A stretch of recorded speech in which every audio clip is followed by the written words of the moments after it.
Is leasing a car a good choice? How does leasing a car actually works? In order to get a better understanding on this topic, we have a chartered accountant specialist, Mr. Gopal Krishna Raju with us. Gopal, over to you. Before I go into this topic, I want to make one observation, guys. Okay. See, nowadays CTC. What is the CTC? The cost to the company. In this cost to the company, there will be a lot of components. So one of the component is car. Okay, one of the component is car. See, they will not give you salary. For example, your CTC is 40 lakhs. Let us presume that 40 lakhs. And they'll give you, say, 36 lakhs as salary. This 4 lakhs, they will not pay you. This 4 lakhs will be their EMI. So, they pay the EMI. Who pays the EMI? Company will pay the EMI or company will pay the lease. Either they buy the car and they pay EMI or they lease the car to, they lease the car and they pay the lease charges. Because when they buy the car, for example, company will lease the car and pay the lease rent.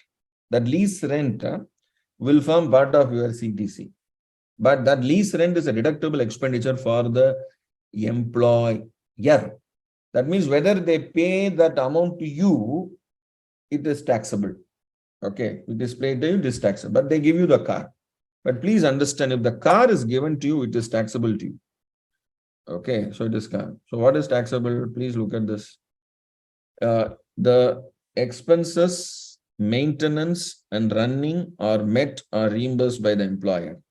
The expenses on running and maintenance for personal use are fully met by the employee.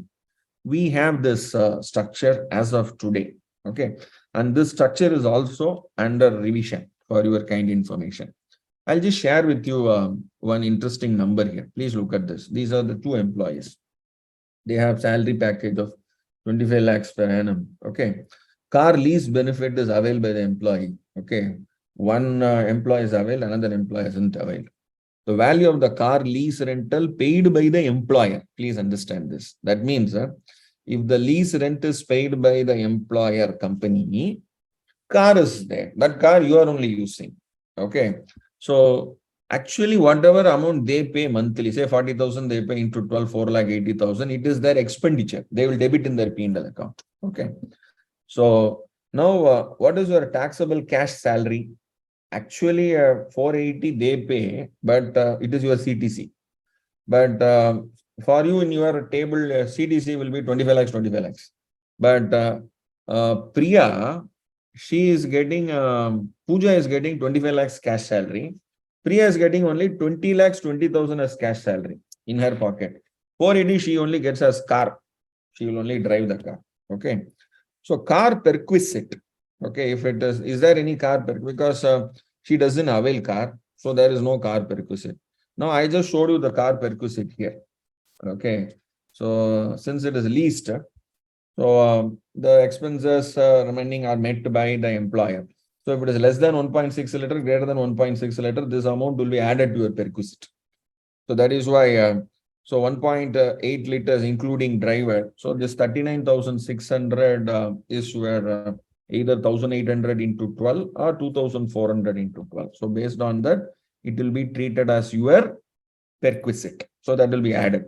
So now what will be a total taxable salary? 25 lakhs, 20 lakhs, 59,600. And what will be your tax liability? This is under the old regime. Okay, I have not calculated under new regime. So you pay lesser tax. But only thing is, here you have cash. 25 lakhs minus 6 lakhs. So that means 19 lakhs only money you will have in your pocket. Okay, but here, 19 lakhs you have cash in your pocket. But here, 480 is paid by the company. You have only 2020 in your pocket minus 4 lakhs. So that means you have only 16 lakhs, maybe another 15 lakhs and 80,000, 15 lakhs and 70,000 only you'll have in pocket. But here you have 19 lakhs in your pocket. That is the difference here. So whether you want cash in pocket and pay more tax or less cash in your pocket and pay less tax. So you need to, here technically you say more than 1 lakh and 40,000 you pay in terms of tax. But cash is king actually. So you want cash in your pocket or benefit you want, that you have to decide. Okay. So it's very quite an interesting proposition, but you need to work out again. So what is your priority? No, my priority is tax saving. Okay. No, my priority is my benefits. Okay. So here you don't have a benefit. You don't have a car, but you have 19 lakhs in your pocket. Here you have only 15 lakhs and odd. 15 lakhs 80,000 only, 15 lakhs 70,000 only you have in your pocket.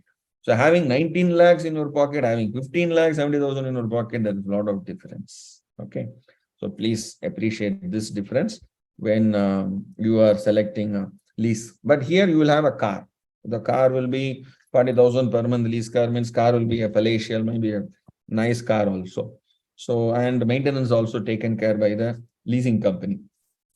So therefore, you are at benefit. Technically, you are at benefit. So you need to balance this, work out this and find out. So which you want to focus? Cash in your pocket or benefit in the form of a car? Okay. So, and I want to make one more observation also, that even for self-employed guys, whether you are a salaried guy, then this kind of working you can do.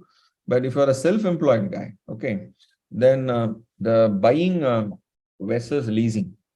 So there will be marginal. So if you buy a car, you need a cash flow. Maybe you borrow money, you buy a car, you get the depreciation benefit. And on the EMI, whatever you pay, you get the interest, that is a deduction. But if you lease the car, you the entire lease amount you can deduct. So tax benefits will be there for both if it is a business employee. So this is from a business employee perspective. There also we need to work it out. But where leasing will be quite beneficial, because the what do you call, the depreciation along with the interest benefit may not match with the lease cost, that is the general perception. So therefore leasing always will be better than buying a car for a non-salaried employee. Thanks for your detailed answer. If you have any doubt regarding this or any other financial or investment decision, don't hesitate to book an appointment with our financial expert. The link to the appointment is given in the description below. And also, would you like to know more about finance and investment? Then we would recommend you to attend our live webinar. The link to the webinar is also given in the description below. The webinar is absolutely free. If you like this video, hit like, and if you are new to our channel, please do subscribe.